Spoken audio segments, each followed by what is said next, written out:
I do. There we are. The webinar is now broadcasting and it's recording too. Okay, so now we're just waiting for attendees to come in. It looks like one already did. Good.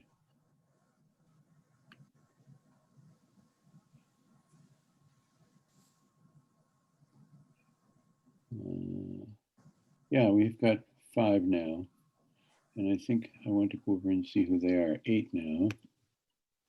Oh, good. Yeah, we've got a good turnout. 12. Fantastic. Well, that's with the 3 of us, sure.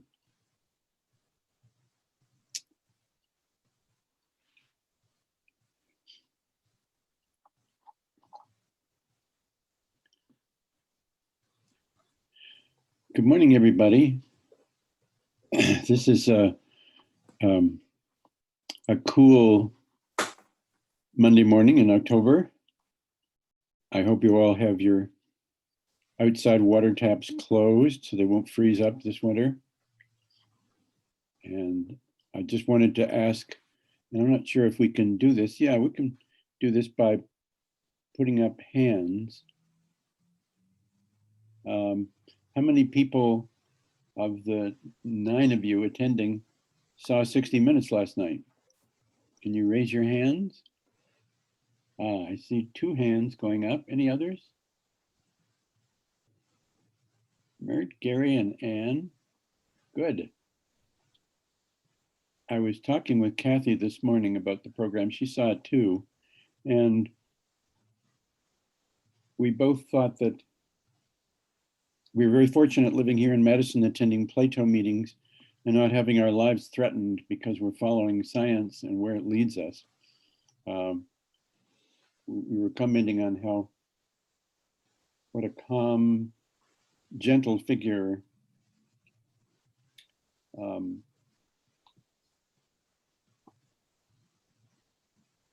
Tony Fauci presents to the world, and yet in spite of that, he has death threats and has to have security protecting him. And then the second item later on in the program, we saw this guy Navalny, who is a critic of Putin and an opposition politician, being poisoned in a hotel, and the struggle that he's been through. So there were pretty dramatic examples of people, in Fauci's case, following science, in Navalny's case, following truth and integrity in politics, are having a rough go these days. While we are only bothered by a pandemic and an election. So we realize other people have it a lot worse than we do. I see lots of attendees now, about 14. That's good. And I think they can come in automatically. And since it's 10 o'clock, I should just say a couple of things. Kathy needs to leave us at 11 o'clock. And we have the time reserved for another hour. So when Kathy leaves, if there's further discussion, we can carry on for a little while. We probably will not use that hour of 11 to 12, but it's a carryover from when we used to meet at Oakwood. And we would all take a little break at 11 and then come back and chat for usually another good hour, because we're a chatty group when we want to talk. And but I should remind you that Kathy Kuntz spoke to us once before when she was the head of Cool Choices. And I unfortunately had to be in Europe then, and Tony Praza, I think, introduced you, Kathy. But since then, although she has a lot of experience helping businesses and residents adopt sustainable practices, she came to Dane County, and or while she was here, she's been involved in those efforts again, and is looking into Wisconsin's statewide energy efficiency and renewable energy program. She has a bachelor's degree from the University of Minnesota and a master's degree from UW-Madison. And like to see a reputation for getting results. So Kathy, you have the floor. Terrific. Thanks, Richard. I'm going to pull up my slides here. Always have to have a second to make all of those things happen. So I'm delighted to join all of you today to talk about Dane County's climate action plan. So I've been with Dane County for about a year now, and when I talk about the climate action plan, I think it's really important to start with some context around sort of how Dane County came to have a countywide climate action plan. And that context is really Dane County's long leadership on environmental issues and increasingly climate issues. So Dane County's executive and our county board are cognizant of the climate change already happening around us. Richard talked about kind of that tension around science. We don't see that same level of tension in Dane County. A good example of kind of the historic efforts around climate is that we're investing substantial funds in Dane County to respond to the climate change that's already happening, especially the heavy rain events that we're seeing due to climate change.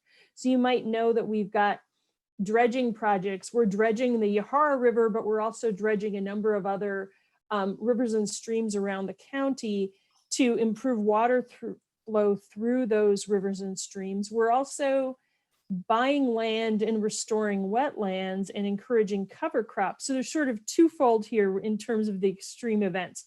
We want as much as possible the water to stay where it falls. That's cover crops and restoring wetlands. And then if the water does end up in our lakes, we want it to move through that lake chain as efficiently as possible so that we don't have flash flooding. So that's a good example of sort of how we've historically been engaged around the environment. Another good example is bike trails. So over the last decade, we've spent $15 million in off-road bike trails, and in addition to money to local communities for bike trails, Dane County is really recognized as a place with a lot of bikeability. We're also a place that's recognized as an innovator, and I think the best innovation story in Dane County's operations is the landfill gas facility.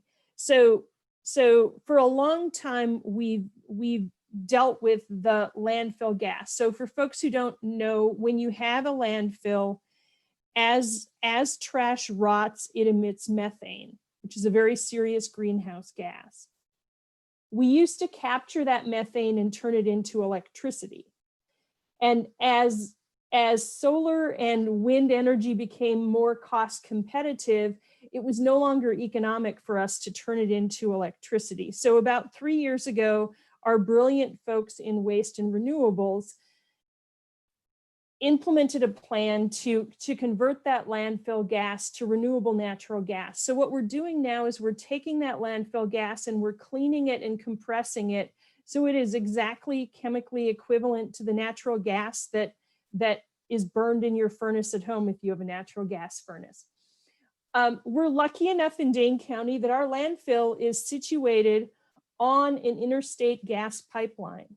So we're able to clean that natural gas and put it into the interstate pipeline. We sell most of the RNG, renewable natural gas, we produce to Quick Trip.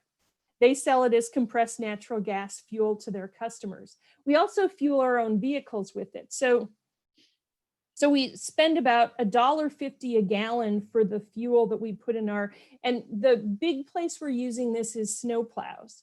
So about half of the county's snowplow fleet runs on renewable natural gas. That's significant because a snowplow gets 5 to 6 miles to the gallon. So we use a lot of fuel there. And when we fuel a snowplow with renewable natural gas, the emissions drop about 2/3 of what they do when it's a diesel snowplow. So we're seeing dramatic savings there. The other thing is when we built this facility, we built it in such a way that other entities could bring their RNG to our facility and load it into the pipeline too. it's a pretty significant cost barrier for entities to get that offloading station. So right now there's a, you may be aware, there's a digester in the Wanakee area, Brightmark digester. They are cleaning the methane they're getting from manure in their digester, and they're bringing it on a daily basis to our facility and selling it into the pipeline. Overall, this facility is going to pay for itself in 4 years, and then we're just sort of making money from the methane at the landfill. So this is a pretty cool project. The final example I'll give you along these lines is that, so I mentioned we used to make electricity at the landfill. When we were making electricity there, we were making as much clean electricity as we used across county operations. When we switched to making natural gas, of course, we were making a lot less electricity. We've been working on projects that get us back to having 100% renewable electricity for county operations. And with the projects in the queue now, we'll be there again in 2021. So Dane County sort of has prioritized first taking care of things internal to the county, and we're walking our walk. You know, we're doing the right things and reducing emissions. And this is really the context in which I think the county executive started to think about how the county needed to do more. And, you know, in 2017, we weren't seeing federal or state leadership on climate and environmental issues. And it's at that point that County Executive Parisi created the Dane County Office of Energy and Climate Change. He created our office and said, I want you to develop a comprehensive economy-wide plan for Dane County to reduce all of its emissions and to be really an example to others. I think in some of those statements then the county exec said, you know, we can't count on others to lead, we need to do it ourselves. And so he created the office. He hired Keith Riopel, who some of you may know that name. Keith was a renowned environmental advocate in our state for more than 30 years. He hired Keith to lead the office initially, and Keith and Joe set up a council on climate change. So bringing together 38 organizations, local governments, utilities, businesses, environmental advocates, scientists, to really come together and create a climate action plan. The plan here, and I think, you know, I always come back to it, the very first meeting of the council, County Exec Parisi came and talked, and Joe likes to talk about the art of the possible. The idea that there's a way to get things done. You know, it would be really easy for a council in Dane County to meet and talk about how the state and federal government weren't doing their share. But that's not what Joe wanted. He said, the world is what it is. Figure out how we get this done in Dane County. And so the council really took that to heart. The other important thing to know about the council is that as they started talking about reducing emissions, they acknowledged that in an ideal world, you do that in a way that you create multiple benefits. And the guiding principles are really the list of all the things we want to do while we reduce emissions in Dane County. So we want to address equity and justice. We want to increase economic health and ecosystem benefits. We want to make ourselves more resilient to the change that's already happening.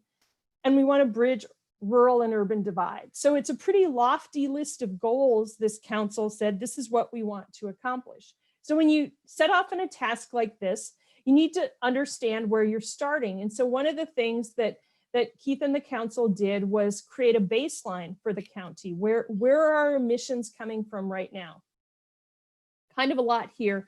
Let me just give you the highlights. So this brown section over here, electricity, that's more than a third of our emissions. The electric grid in Wisconsin continues to have a good deal of coal and natural gas on it. So our electricity is relatively dirty compared to much of the country. These two yellowish boxes down here that are labeled residential and commercial, that's the natural gas we use to heat our homes and buildings. So about half of this pie of emissions is about our built environment. Is just a good way to think about this. Buildings are about half of this pie. And then transportation is more than half of what's remaining, this big orange piece here. And then there's kind of everything else. So as you think about this plan, I just think it's useful for you to know that the built environment and transportation are really the biggest sources of emissions for us in Dane County. The other important context is what's already happening with our climate and what's going to happen forward. So in Wisconsin, we're incredibly lucky. We have this thing called the Wisconsin Initiative for Climate Change Impacts, WICI, which is a group of scientists through UW who've partnered with the DNR. And essentially, these climate scientists are taking the global models of what's happening to the climate and drilling them down to Wisconsin and even localities within Wisconsin. So we start to be able to see what those global impacts are at a local level. And the bottom line when it comes to climate change is that Dane County is going to get hotter and wetter. I mentioned wetter before. We all tend to think of wetter because we had the 2018 floods, and that's still, in our heads. Hotter, though, is a really important piece of this. So not only are we going to see warmer winters, which arguably some folks might not mind, but those don't kill insects, and that's a problem. But we're also going to see hotter summers, and that becomes really dangerous from a public health perspective. So as we think forward, we need to think about solutions that are consistent with the challenges the climate is going to deliver to us. Given all of that, how did we come up with a plan? Keith Riopel is a great convener, and part of what he did is he created subject matter working groups. So he looked at various emission sources and opportunities and brought together typically about a dozen people on a topic area to come up with strategies for what could be done here. This is how I actually first became involved in the county efforts. I was on a work group long before I worked for Dane County. I was on the energy efficiency group and a couple of others in different ways. Each of these work groups kind of looked at best practices. They looked at what they thought needed to happen, and they developed recommendations that then went to the council. And, in some cases there was some back and forth, but essentially the recommendations in the climate action plan come through these subject matter working groups to the council. And there are more than 100 in the plan. So there's a lot of very concrete ways that the county can collaborate with others to move us on emissions. To understand, though, how all of this fit into the emissions we already had, Keith worked with the working groups to boil the recommendations down to an outcome. And so in the plan, there's this list of outcomes, such as energy usage reduced 2% annually by 2030 and so forth. So I can speak to that one. Currently, through the Focus on Energy program, we reduce our energy consumption about 1% annually. So this is about doubling energy efficiency by 2030 and then increasing it incrementally after that. So in each of these cases, we identified, these are all, I will tell you, very ambitious goals. So these ambitious outcomes. And then with this outcome list, we were able to go back to the model of emissions and say, okay, so we started out with 7.5 million metric tons of carbon equivalent emissions for Dane County. If we did all of those things, if we hit all of those outcomes, by 2030, we cut emissions in half. And that is really significant because the Intergovernmental Panel on Climate Change is now saying that we need to cut, they're saying we need to cut emissions by 43% by 2030 to be on track with 1.5 degrees Celsius of warming. So what this means is our plan is for the next decade, really consistent with what the scientists are telling us is necessary. These are aggressive goals. If we hit them all, we are on track. The other thing I want you to notice about this graph, though, is that it does not go to zero. This current plan does not get us to net zero in 2050.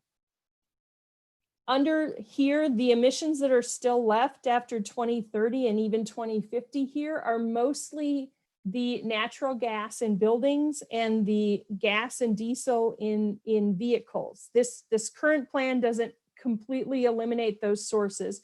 And we felt that the most important thing in this first plan was to get the first decade right, because that's the most critical piece right now. As technology continues to evolve, folks are currently saying that electric vehicles are going to be cheaper than gas vehicles sometime between 2025 and 2030. So I'm feeling pretty optimistic about what we'll have in those future times when we get there. But this means we're in a really good place. So we issued the climate action plan in April. And since then, our first priority has really been to make people aware of it, to help people see how they're part of this plan, and that by doing the things in the plan, again, we create all those co-benefits. We improve equity, we improve health. So we're starting to implement things. We're kind of figuring out what else can happen, monitoring progress, all of that. I want to dig in a little bit to some of what's going on here just to make that a little bit more real. So this is a snapshot of our website, which is daneclimateaction.org. And under the What You Can Do tab, we've got a variety of resources for individuals, businesses, and communities. And I want to just highlight a little bit of each thing to maybe tantalize you into coming deeper and learning more. So under the individual piece, one of the things you can do is you can calculate your carbon footprint. This is a snapshot of a map of average annual household carbon footprints for the United States. So this is actually our area. This is the isthmus right here. And so Dane County is approximately that. I made the map a little bigger so Lake Michigan would be on it to give you some orientation. And how the map works is green areas have a lower carbon footprint than yellow and then red areas. And I included this side view of, this is the zip code 53719. So that's the far west side of Madison. That's the zip code that kind of folds around here, the yellow one. And you can see there how it lays out how the typical emissions for a household in that zip code fall out in terms of transportation, housing, and other goods and services. There's a tool on our site where you can enter your own information and compare yourself to others in your zip code. And I think the maps here are really powerful because they tell us some interesting things. We talk a lot about how density is important. You see how the city, the most dense pieces of Madison tend to have a lower footprint, and that's true of Milwaukee too. But I'd also have you note that up here in rural Wisconsin, there are places where folks have really low carbon footprints as well, as compared to folks maybe in the kind of commuting suburbs where that commuting is leading to a lot more emissions. So those are fun things to kind of, on an individual level, our aim here is really to get people thinking about the emissions in their own lives and maybe where those big sources are and what they can do. Relative to businesses, one of the things we highlight is PACE financing. So PACE is property assessed clean energy. Essentially, this is a financing tool where a business makes a loan against their property tax assessment. Essentially, it's the property tax assessment guarantees the loan, and you can do loans for energy efficiency or renewable energy, even electric vehicle charging. And part of what happens with PACE in Wisconsin is the savings generated by the improvements always exceed the loan amount. So for example, if a business does a loan and the energy savings are $500 a month, their repayment might be $400 a month. So they're always getting positive cash flow tied to these improvements. And I just did one of the recent announcements was that the Oscar Mayer facility has $7 million in PACE financing for upgrades as they move forward. So that's a resource there for businesses. That last column of resources was about communities, and we think it's really important to help all of the communities in Dane County move forward with clean energy and climate action. And so one of the things that we do is, last summer, the county executive and Madison's mayor, Satya Rhodes Conway, came together to create a sustainability leaders collaborative. So a way for leaders across all of the 70, 60 plus communities in Dane County to learn from each other around sustainability. And we've had events with civic leaders, but we've also had events with staff. This is the picture here is an example of that. So earlier this summer, we did a call with city staff across the county. And one of the issues that came up was people were really curious about electric vehicles and renewable natural gas vehicles, but fleet staffs were pretty skeptical about that. What we heard from a number of communities is that the folks who were committed to sustainability and climate action really wanted their fleets to move faster on these vehicles, and the fleet folks were skeptical. So we set up this event. This event was hosted at Madison's Fleet Services facility, and Dane County brought its fleet mechanics and you can see there, one of our RNG snow plows.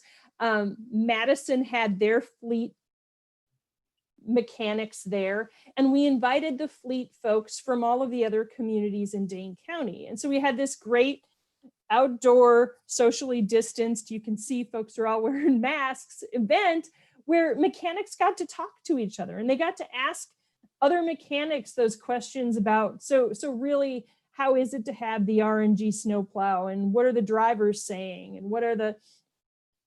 and to break through some of those barriers without it being sort of we sustainability advocates trying to convince them that it would be okay.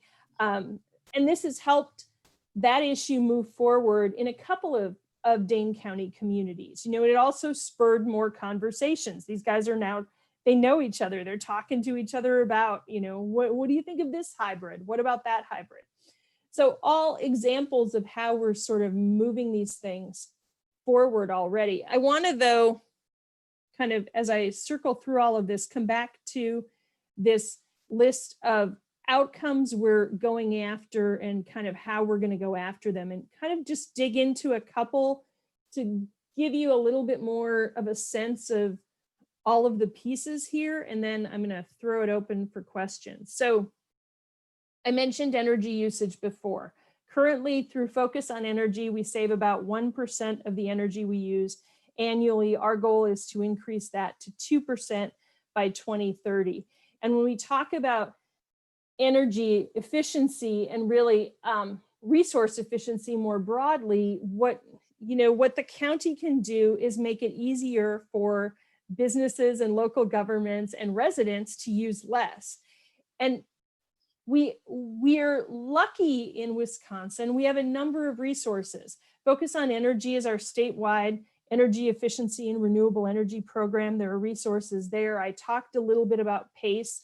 There are other things like Solar for Good, which is an initiative that helps nonprofits get renewable and solar energy systems.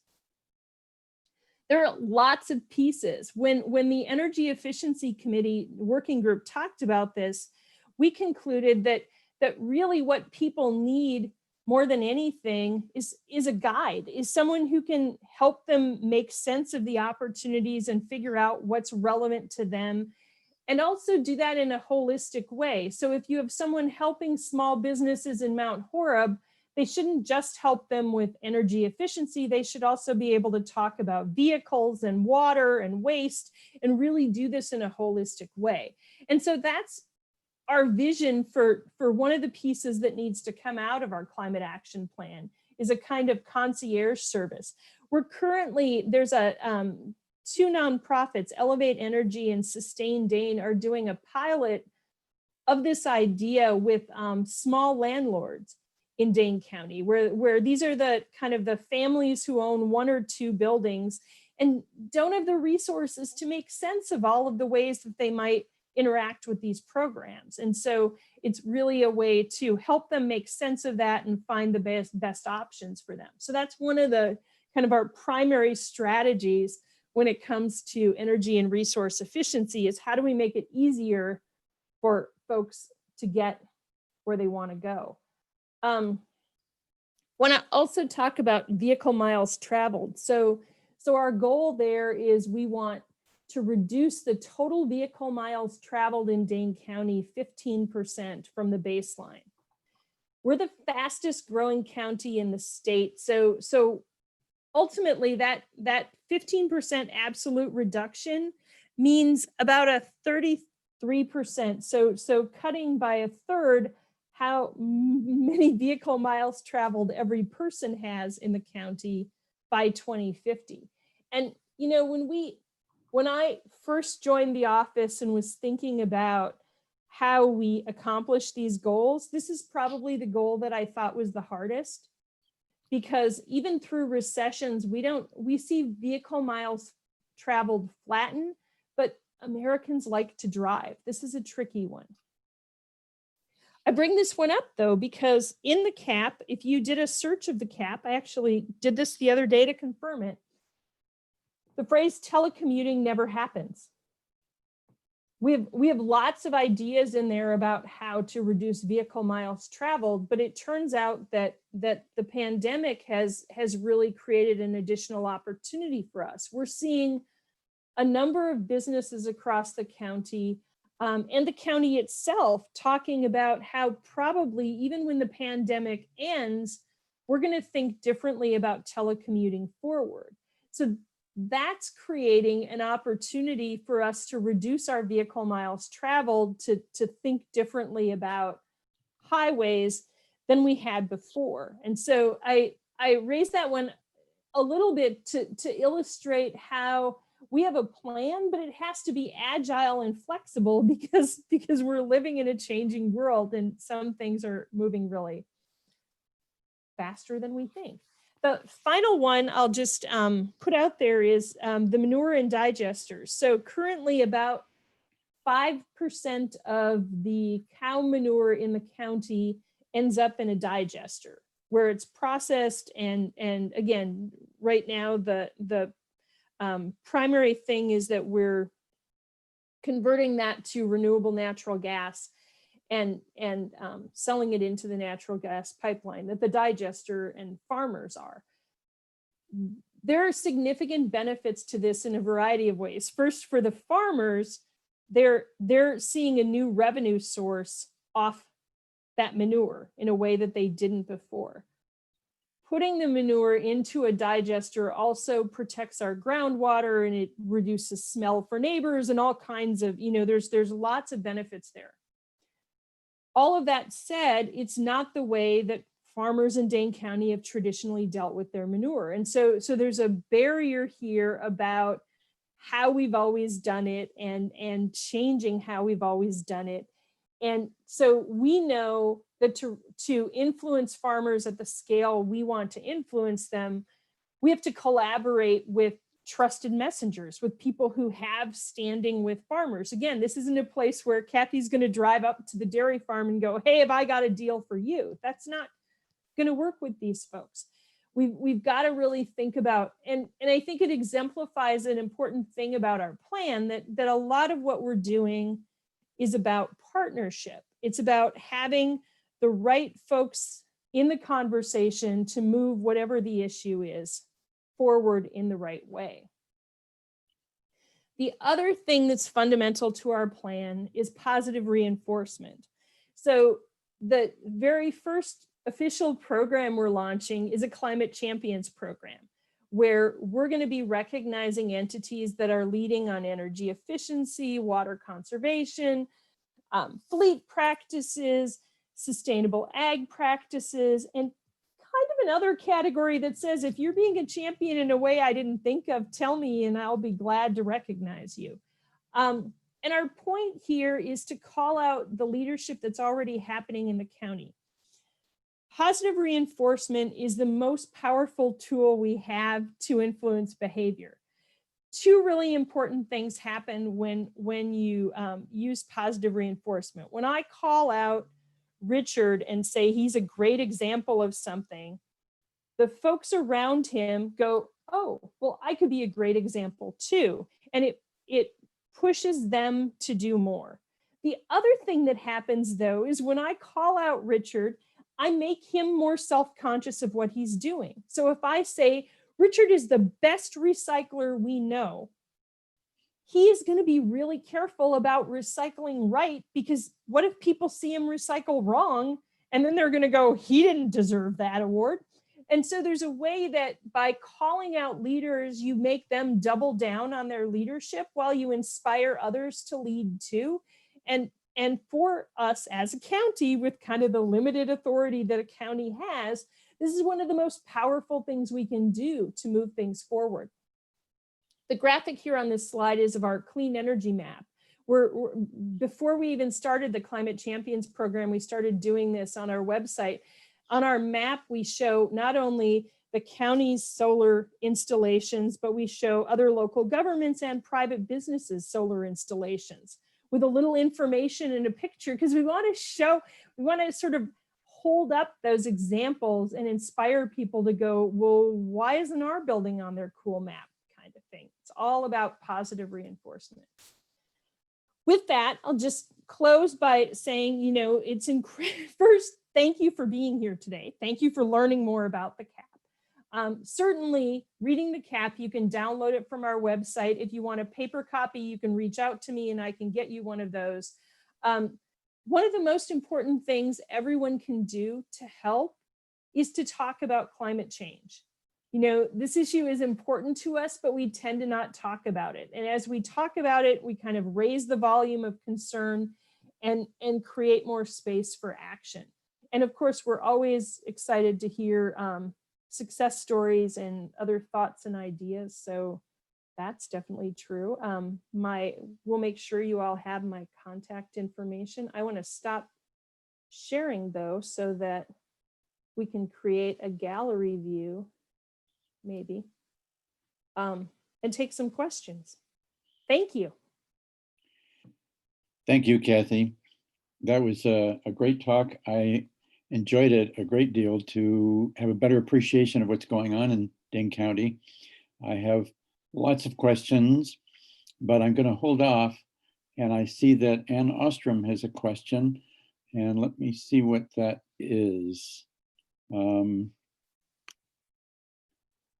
Here it is. It's an anonymous attendee.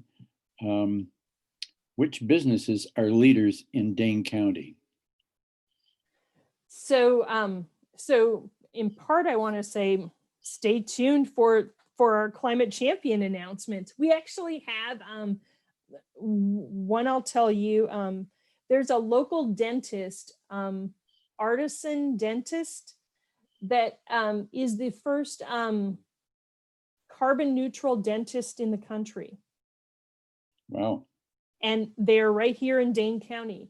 We have big companies like UW Health and American Family and CUNA Mutual who've invested in clean energy and energy efficiency in their facilities. And there are leaders, I would say, across Dane County in a whole lot of ways. Exact Sciences' new building is a showcase of energy efficiency. There are a lot more leaders. And part of what I want to say about the leaders is we're the Midwest. So very typically our businesses do terrific things, but they aren't quick to brag about those things, because bragging isn't what we do in the Midwest. If some of these companies were on the coast, you'd be hearing nonstop about how great the stuff they are doing, which is, I think, part of why it's important for me at the county to brag for them. Because if they're not going to do it, you need to know that they're doing really good stuff. So there are a lot of leaders in our community. It will be fun for you to see those come out. And people we're going to be able to read that later when your report comes out. So we will, as we will have like late November, early December, we'll be announcing those climate champions. They'll have awards. You'll see decals on their windows proclaiming their leadership, yeah, there'll be lots of ways for you to, and we'll have a new page on our map where you can see them electronically too. Could you send us the website for your map? I'd be particularly interested in seeing Yep, I will do about that. the carbon footprint and that sort of thing, and I can distribute it to our group. Yep. That would be great. Another question from Phil Carlson: can we incentivize electric vehicles in Dane County by offering decreased electricity prices? So we don't have county authority around electric rates. That's something the State Public Service Commission sets. But there is a lot of discussion right now around when we charge electric vehicles and getting folks to charge them at night when electricity is a lot cheaper. And so I think you're going to see more and more opportunity for reduced EV charging rates that are sort of time specific. There, I think, is good stuff coming on that. Good. Okay. Yeah, I have an electric vehicle and drive it routinely, and from what I've read and thought about, I think it's about 1/4 the cost for just fuel. Mm-hmm. And particularly, it's so convenient to be able to charge at home. So we have a member who sometimes attends this group. He's an engineer, very enthused about electric vehicles. And people keep asking him, how long does it take to charge your car? And he says 4 seconds. And people wonder, well, how can you do it that fast? He says, well, it takes me 2 seconds to plug in and 2 seconds to unplug. And the rest of the time he doesn't have to do anything because it's all happening Yes. at home. Yes. Yes. So I have been increasingly saying to people, it's very much like your smartphone. mm-hmm. You know, you plug it in when you go to sleep and you don't think about it, and then it's charged. It's like pretty simple.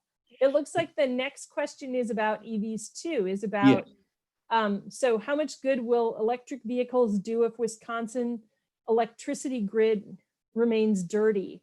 And the understanding that currently hybrids are just as good as all electric. So currently Wisconsin has a relatively dirty grid. So currently, and I would say a hybrid like a Prius, because there are hybrids out there that only get like 25 miles to the gallon. Those are, so you have to be in the like 45 plus miles to the gallon to be as good as an electric vehicle with today's Wisconsin grid.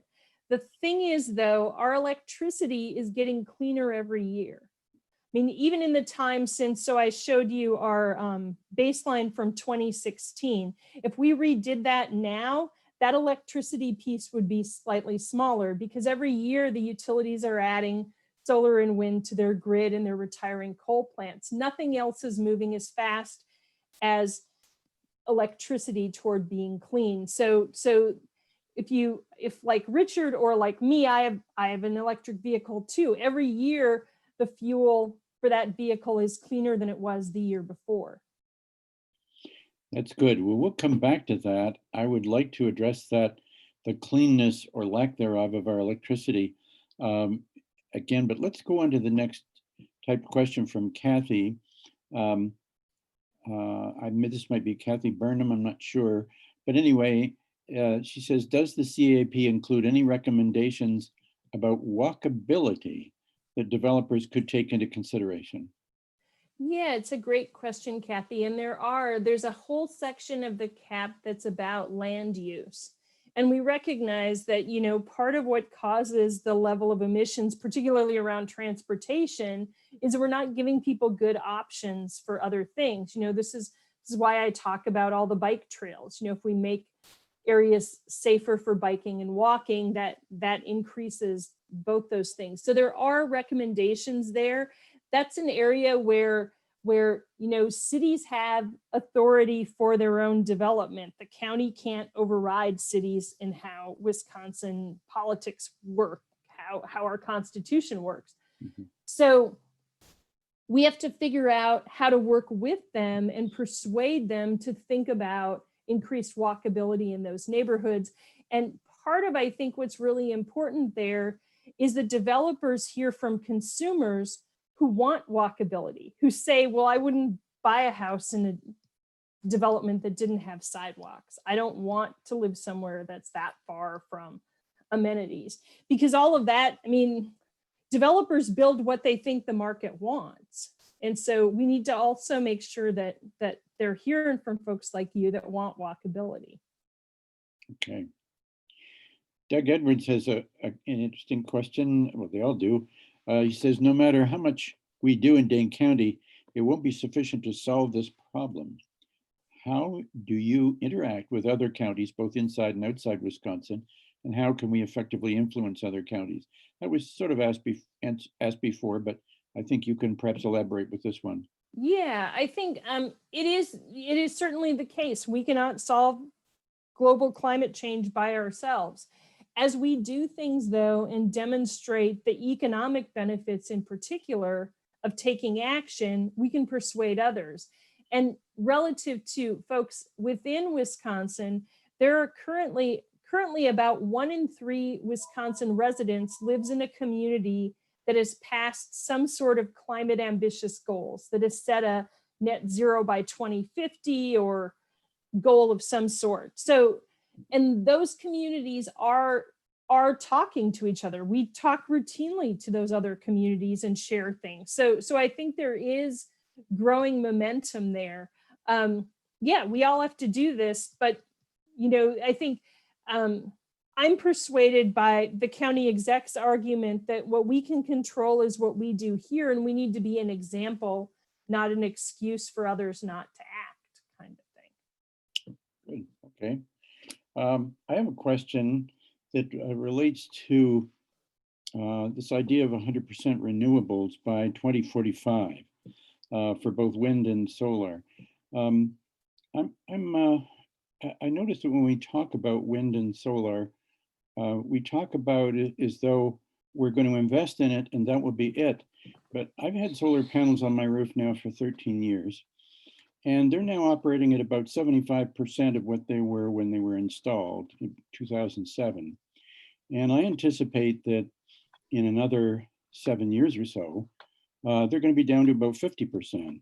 So they don't just kind of go full tilt until 20 years and then suddenly drop off. And I don't see any indication of not only having to replace them, but how these things are not, there are no plans at the moment for recycling solar panels other than dumping them in a landfill with huge waste. And the wind turbines are difficult to recycle as well, both the electric components at the top and also the blades. And they also have a limited lifespan.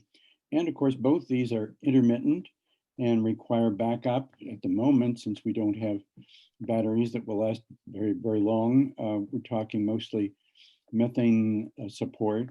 And so I'm wondering, are we being realistic in thinking that we can be 100% renewable, irrespective of the problems of integrating it into the grid, which is another problem. Right. I think in the last couple of years, we've seen some really encouraging signs about the ability to get to 100%, and including that Germany, which is further north than us, which has less sunlight than we do, has now had multiple stretches where they are 100% renewable energy for significant time periods, that we're getting. I think, Richard, you raised like a bunch of really important issues. We're really seeing the first generation of solar panels start to come down. And so the recycling issues are a thing we have to solve now. There's a lot of really useful things in those solar panels. I have absolute certainty that we're going to figure out how to recycle them. It's just that's the moment we're at, is figuring that out. I think we're already seeing some good progress on the wind side. The other piece of this is, we know batteries are a really important piece of this. One of the things we talk about in the climate action plan is we need to do some pilots in the county with battery storage so that we better understand how that fits into this, and we're looking at projects where we might be able to integrate some battery storage to give folks a better example of this. There's a to illustrate how this all fits together, one of the maybe fascinating projects to look at is the Buboltz Nature Center in Appleton, which is a microgrid. And so they have backup generators, but you can I'm pretty sure on their website you can see, like, they have a big solar array and batteries and backup generators. And so that's a case where we're learning in Wisconsin, how do these things fit together? Where are you vulnerable? What's happening? Because you have solar panels. Solar panels can be amazingly productive in the winter when it's cold and sunny. And so, that isn't their problem. I think it turns out that it's, those intermittent times when we have that month of kind of really rainy November, or something that might be more of an issue for them. Or very icy snow on them. I used to go up and shovel and sweep them off, but my wife doesn't let me do that anymore at my age. And I think that's probably pretty wise. Let me just mention Germany for a moment, since you brought that up. They unfortunately import wood chips from Brazil, Canada, and the United States and burn them. And that contributes to significant air pollution, as well as deprives us of a good natural resource in the countries that unfortunately sell that stuff to them. They buy limited amounts of electricity from France, which is 78% nuclear. I wish they could build more. Meanwhile, they're shutting down their nuclear plants. So when I look at Germany versus France, I see two very different countries adjacent to one another with very different approaches to lowering carbon footprint. And I have a feeling that Germany has some kind of an emotional problem with nuclear energy, because it was soon after the Fukushima incident that Angela Merkel began her program of shutting down plants. And tsunamis don't come to Germany. And so I'm not sure what, I think it was just general fear, but I feel that this is more of an anti-nuclear aspect of fear than anything else. And if you look at the data carefully, nuclear energy is by far the safest source of energy of all. And I saw there's a question in the chat about nuclear. I mean, I think that the challenge we see in the US right now with nuclear is about the cost, not the safety. I mean, the reality is the cost is what sidelined nuclear to begin with. And here in Wisconsin, we've closed nuclear plants because they weren't profitable for the owners of those plants to run, not because they weren't safe to continue to run. And that did make our electric grid dirtier. And so I think if someone can, and that's sort of beyond the scope of Dane County, but if somebody can build a nuclear plant sort of on budget, that could be, and it was cost competitive with natural gas or solar, which is what things have to be cost competitive with, that could be a game changer. It's the challenge of can someone, the last examples we had in the US weren't very encouraging. Yes, I think one could address that in several ways, but I will focus for a moment on a new way, and that is a company called NuScale. I don't know if you've heard of it or not. It's spelled N-U and then S-C-A-L-E.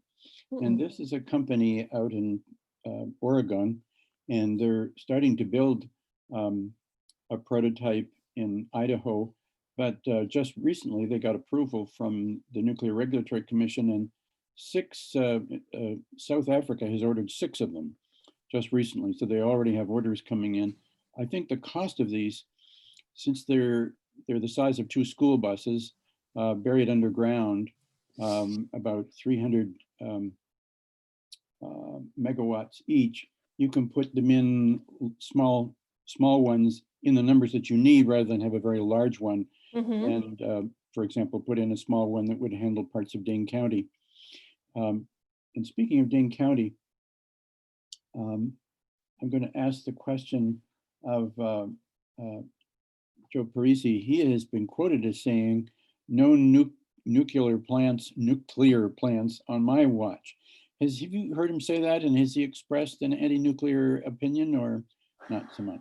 I don't know that he and I have ever talked about nuclear, and partly because it is outside the, I mean, those are decisions that would go to, in Wisconsin, to the Public Service Commission. You know, first you would need a utility or a independent power provider kind of proposing something. And again, I think the the first hurdle there is that cost hurdle, you know, because, and if you can figure out the cost hurdle, I'll look at this. I don't think we can, you know, my own view, which I can speak to, is that we can't close the door to anything. We're in a climate crisis. We have to, and so it is, to your point earlier, it's instructive to look at France and Germany and how they're approaching these things differently, and see how does that work. We should all, every country is approaching this a little differently. Ideally, we're going to learn from each other and leapfrog some things forward. You know, that's, Yeah. Well, that's good. yeah. I don't know if you're aware, but I'm going to be talking on about advanced reactors on November the 23rd. That's the Monday before Thanksgiving, and it'll be recorded. So if you are not able Okay. to join us live, you're certainly welcome to join us live. But if not, it'll be recorded on the Plato website, and you might even show it to Cool. Yeah. Mr. Parisi to see what his opinions are. The costs, since they will be manufactured off-site and then assembled on site, they can be moved by truck to the sites. I think the cost will come down considerably. So far as the cost of the current ones, they're 60-year-old designs that require much more input and cost and maintenance. They also have prepaid decommissioning funds, which are a temptation to new utilities that might buy them. And so there are other reasons besides costs that are causing these to be shut down. So I think that it's a very complex issue, but I'm considering how concentrated the energy is and how safe it is and how it's used around, can generate around the clock all seasons. It's something that I would like to see Dane County consider in the future. Thanks. I will check that out, definitely. Looks like there's one more question here. I'm watching the time. Yes, Mert does ask, how does the generation of electricity for heat pumps compare to natural gas for heating? Good question, Mert. Thank you. Yeah, so you know, we're in the midst of a cold climate heat pump revolution, where we're seeing new air source heat pumps that are suited to much colder climates, and they're more efficient. I can tell you that today they're from a cost perspective, they are more like, they're a better deal than propane heat. They're, with natural gas, it's kind of, and it's partly why it's not a big focus for us in the first 10 years of our plan. We think this technology has to move a little bit further. We think, so today, air source heat pumps can be a good option in new construction, where we're building a home really tight and essentially not putting combustion appliances inside that tight space makes a lot of sense from the onset. When we're talking about retrofitting homes, it's more complicated. I live in a house that was built in the 40s. There's only so much I can do to make this house energy efficient, short of kind of tearing the walls down. And so it's harder to see how that math works, particularly because, you know, every generation of cold climate heat pumps heats to a lower temperature outside, but we still have these, you know, really cold events sometimes in Wisconsin that we need to be able to ensure we have heat for. And so there's some room for that to grow in particularly for existing housing. But as that grid gets cleaner, electrifying our buildings becomes really an important piece of this. And with that, Richard, I think Yes. I have to sign off so that yes, we are. There's a question about that just came in about off-peak thermal storage as at the airport and the Middleton High School. And yes, all of, you know, we're supporting all of those ways to reduce emissions and reduce energy use and be smarter about how we move forward given our climate challenges. Again, I will send my website to Richard so that he's got that to share with folks, and you'll have my email, and feel free to reach out if you have more questions. It was great to talk to you all. I appreciate all these really thoughtful questions, and thanks so much for having me today. Thank you, Kathy. I really appreciate your coming. I think you've given us a thoughtful, informative talk. I appreciate it very much. So good day to you. Thanks, Richard. Thanks. Thanks. Bye. Bye-bye. Now, Phil, I don't know if we can get you live.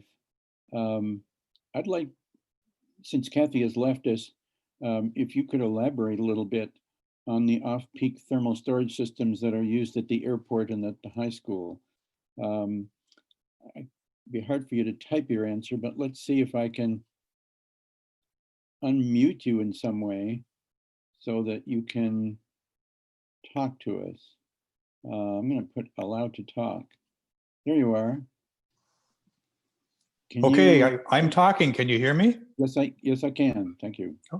Okay, well, off-peak thermal storage systems have been around for many years, and they're very progressive. What they do is in the wintertime, you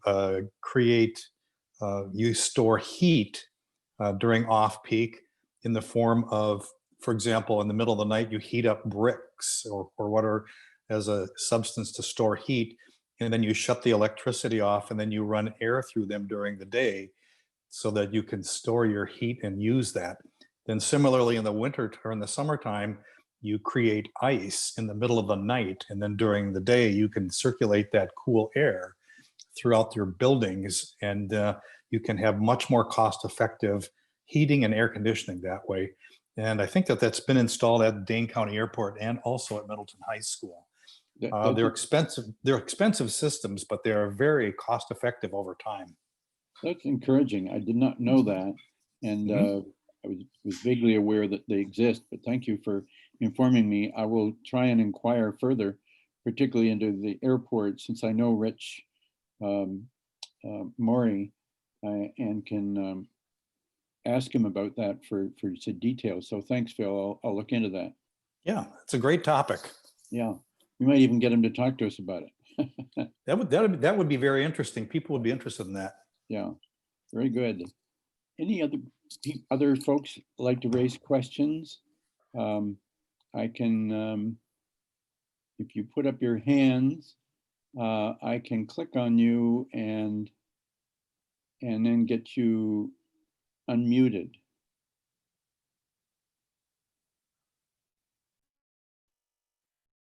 Anybody want to raise a hand? I see Genevieve, did you put your hand up probably for having seen the play last night? Did you want to talk about anything?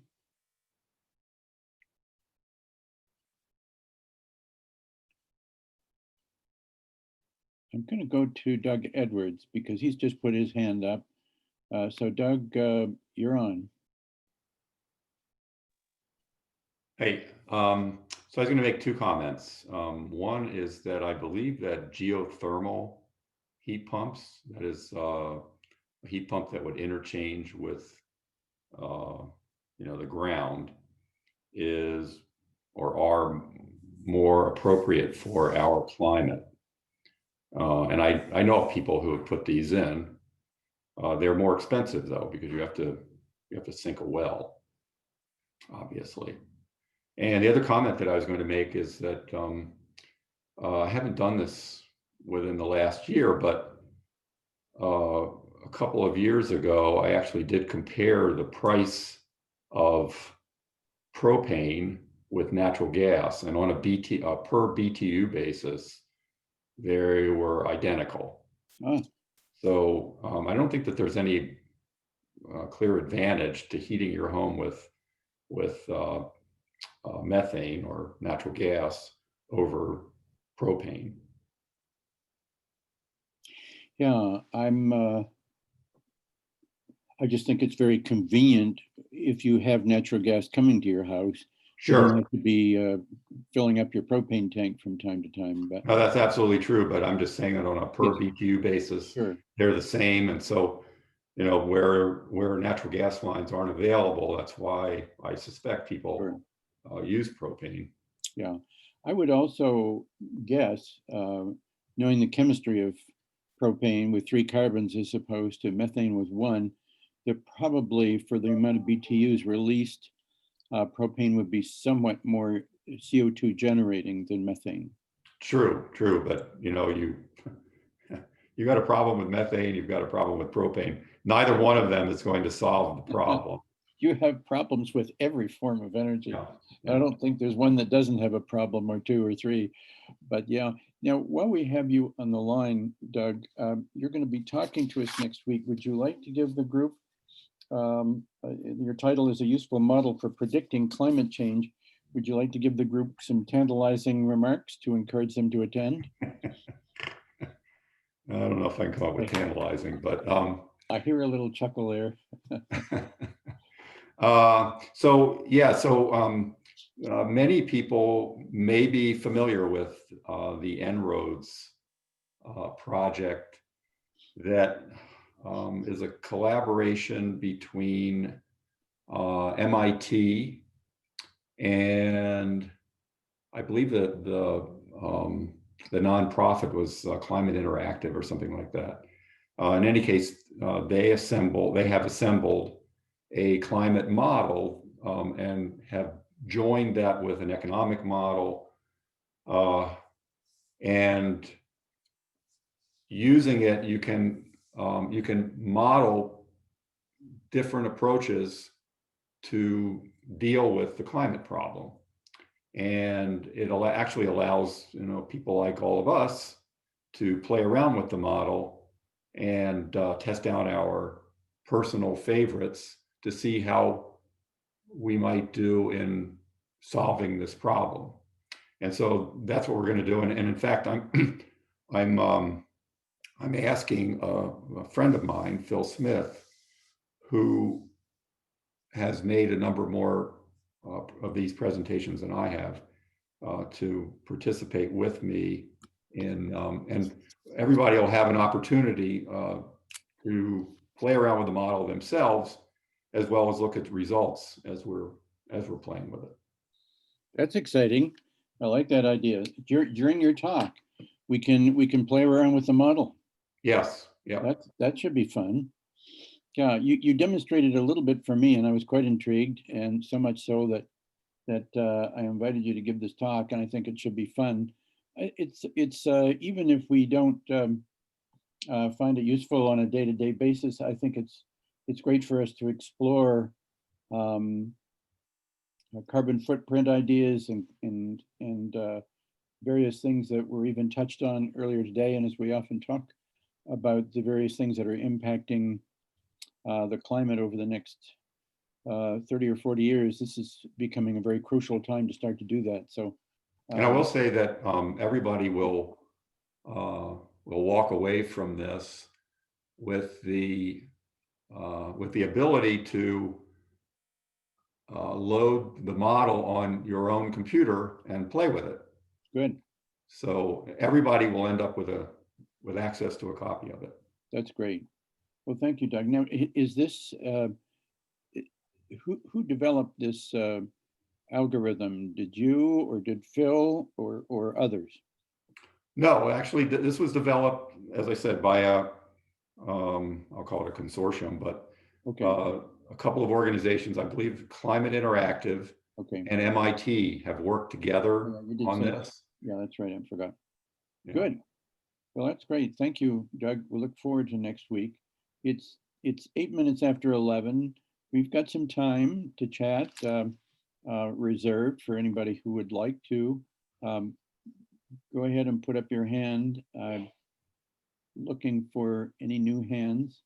Don't see any at the moment. I have one group here called, one person called Music. That's a very interesting name. Would Music want to talk to us at all? Let me see if I can unmute Music.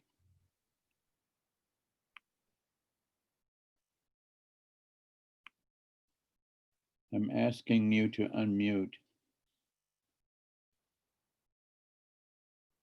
It's an unusual name, Music.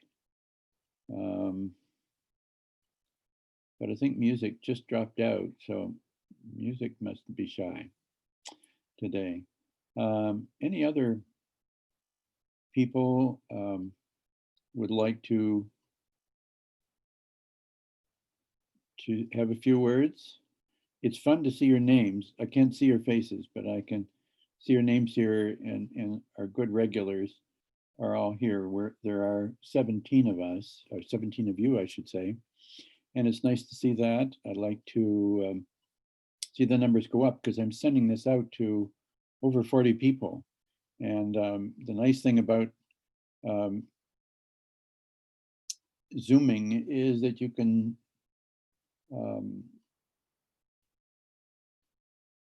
don't even have to dress up or drive anywhere or anything else. You can just come and visit auditorially and ask questions and contribute to discussion. So it's an easy way to exchange ideas. And I think it was it's an interesting question that all of us are going to have. How much are we going to carry forward what we've come to learn as a result of the pandemic, the use of the Zoom as a platform for communicating? It's going to be so handy, save so much time, that I think it will certainly for businesses be effective. I do look forward to the day when we can resume our meetings at Oakwood, but while we can't, and it could be a good long while before Oakwood will open up, I think that this is certainly a nice option.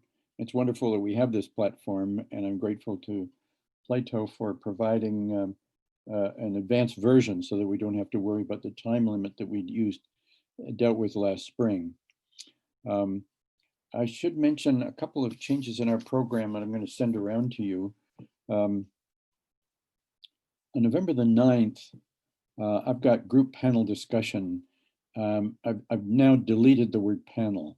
So this is just going to be a group discussion. And the title is How Can Individuals Help Our Planet? So between now and November the 9th, I'd like you to be thinking about what you'd like to talk about. It's all very well to ask questions, but I'd like to have a few answers. So you're welcome to ask questions, but I'd like you to come prepared to discuss those questions. Also, on November the 23rd, I'm going to be talking again about advanced reactors. That was kind of a semi-disaster the last time because we were cut off a couple of times and interrupted badly. Since then, I've prepared a much simpler version of it that is easier to digest, easier to go through, and leave us time to discuss. And because of this much better platform, I put it on again for November the 23rd so that we can, I think it's a very important subject. I did present it to the Kiwanis Club here in Madison, and they seemed to enjoy it. There was good interaction and good discussion. Somebody summarized it and sent it around. And I was a little disappointed they missed some really important concepts, which brought to my attention how complicated this subject is and how I should really strive to make it even easier than it is now. And I will work on that in the meantime. And finally, on November the 30th, our last 10th program, I had to be announced. And Phil Carlson has kindly offered to talk to us that morning about hydrogen and its use in transportation and other ways, and in general, how nuclear energy can be used to make clean hydrogen instead of stripping it off of methane, and also to generate heat for industry. So I think Phil is quite interested in this topic and well prepared. Do you want to make any comments, Phil? Can you hear me okay? Yes, I can. Yeah, sure. This is gonna be fun. This is an interest of mine. I'm not. I don't claim to be an expert in it, but I've done quite a bit of research in it. And one thing I would add is that one significant thing about hydrogen, and I was going to ask Kathy today, is that it can be used as an energy carrier very nicely with renewable energy as well through electrolyzers. So we'll talk about that as well. I think it's a very exciting topic. Good. I do too, Phil, and I'm really glad that you sent that. I found an interesting article recently that I'm going to, rather than try and digitize, just send to you through the mail. So I'm pretty sure I have your address, so I'll send that off to you in the next few days. But I'm looking forward to that, and I want to thank you for offering to do that. Phil used to live here in Madison with us, but moved to Fredericksburg, Virginia, but we're still very much in touch, and I'm delighted that you're staying with us, Phil, in this group. So that's great. Anybody else have a hand up? I don't see any other hands up here. Ann Ostrom, put your hand up, but I think that was just to say that you had seen 60 Minutes last night. Any comments that you would like to add, Ann?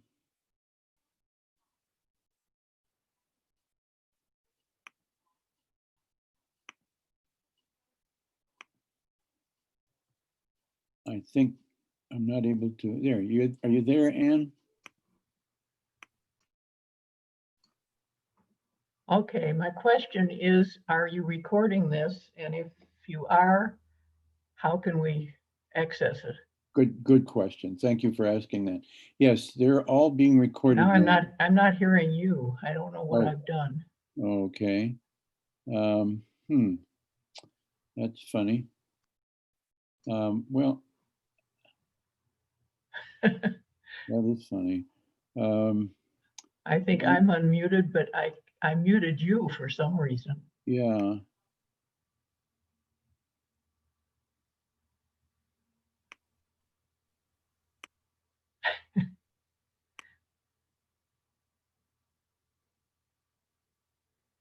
On my computer, it says you're muted, and so I don't quite know.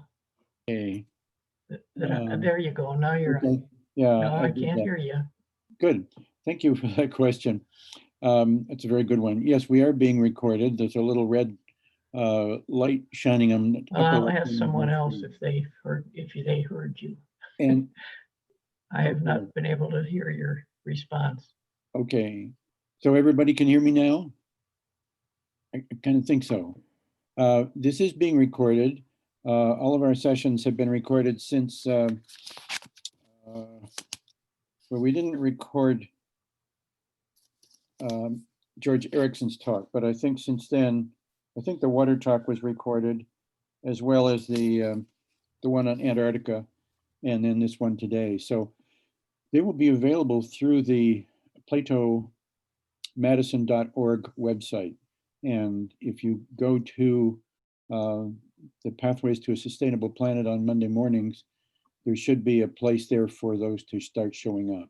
I was informed by Scott Kolar and others that they were working on it and should have it up soon. So if it's not up, if they're not up yet, know that they're working on it and they should be available fairly soon. So thank you for asking that good question. All right. Let's look for any more questions. Hands up. Mert, you had a question.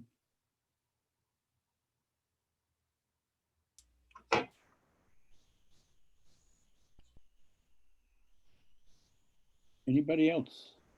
Can you hear me? Yeah, is that you, Mert? Yes, it is. Good, There good. we go. Yeah, did you have a question? Yeah, maybe a future presentation on the potential long-term impact on both carbon and methane pollution due to the pandemic.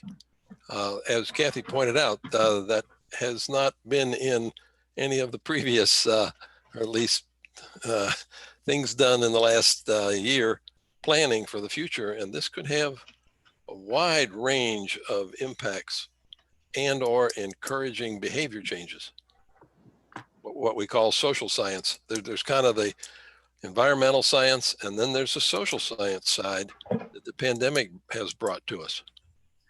Yes. How about you bringing that up during our group discussion? I will do that. I will do that. It's part of discussions in a couple of other Plato groups. I mean, everybody's kind of asking, not necessarily when we will get back to the old normal, but clearly we are going to have a dramatically new in many regards, as Kathy pointed out, in terms of the telecommuting and many other ways. What's he doing? Yes, I think you're very right, Mert. I also think that we've been thinking very naively of the coronavirus. Okay, yeah. As we can hear you, Anne. It keeps doing his picture. That you're not muted, Anne, but you're welcome to stay on. But let me just finish the thought. I don't know, the second one, I think. I'm going to mute you, Anne, so I can carry on. Okay. But to answer Mert, and to talk in general about COVID, I think we've been thinking quite naively about this virus as though it's suddenly going to leave us. It's sort of like thinking that solar panels are going to work for 20 years and then suddenly stop. COVID is going to be around. Unmute, but now I can't. And so the question is, how much is it going to interfere with their quality of life? And how much are we going to persist with social distancing, which is not a very nice term, but at least the other way of looking at it is efficient communication online. And I think that'll stay with us for quite a while. And so that aspect of social service, social science, I think is very pertinent, Mert. But I think for those of you who heard Tony Fauci yesterday, it's going to very slowly, as we develop herd immunity, a certain degree of it. I'm not sure the vaccine will ever give us the kind of herd immunity that we would like, but depending upon how well it's accepted and whatever vaccines are approved and used. But it will be in the background just the way flu, influenza is, and measles and other things that have not been fully eradicated yet, polio and so on. And so we will have to find ways of managing it. But for a virus that is highly infectious through respiration in particular, and that is still pretty lethal, particularly for people our age, it's going to affect us for a long time to come. And I think we'll find ways to live with it. But I think to think that it's just going to go away is naive. It'll be around. Am I still on? Sounds like it. Yes, you're still on, Mert. So I think one of the, I wouldn't say naive, but sort of narrow perspective American issues is that this didn't start here, and we don't have necessarily the kind of control over how the rest of the world will behave in the future as we would like. And so when you talk about a global impact of the pandemic, that's very different than something you can contain within your 48 or your 50 states. Yes, that's right. And not only is it global within the human species, but it's thought to be, and probably is, come to us from an animal reservoir. And we know that cats are, at least some of the big cats, can be infected, as well as I think weasels and bats. So it makes it like some of the zoonoses that have an interaction with the human species, and I think that makes it all the more prevalent and potentially dangerous. And there could be some other mutants of this virus that we've not even dreamed up yet that could be threatening us. And all of this, I think, relates to dealing with our natural environment more wisely and respecting nature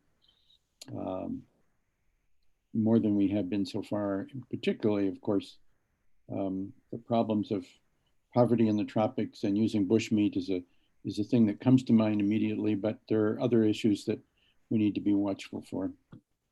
Yeah, it's sort of like if you had this pandemic on the spaceship, on the space shuttle, all of a sudden you realize everything you do on spaceship Earth is going to potentially have the result of impacting this. Yeah, we are on a spaceship Earth. It's a nice simile and or metaphor. So you're right. I don't take credit for that. It came from Buckminster Fuller. Okay. Well, I'm looking forward to that discussion, Mert. On we've got. I want to invite all of you to be thinking about different little subjects that you'd like to talk about. It can be pretty freewheeling. How can individuals help our planet? And we can even broaden it from that. But I think it has the potential. We canceled it last spring. I think we were a little afraid of it, but I'd like to try it out this time because it brings everybody together. And I enjoy these interactive parts of Plato every bit as much as the lectures. So I think you do too. So we'll look forward to that experiment in a few weeks. It's now 11:25, and unless I see some big hands waving, let's call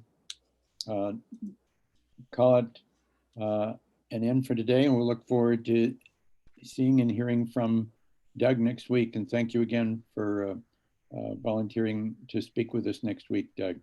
So bye-bye, everyone. Keep warm and enjoy this week.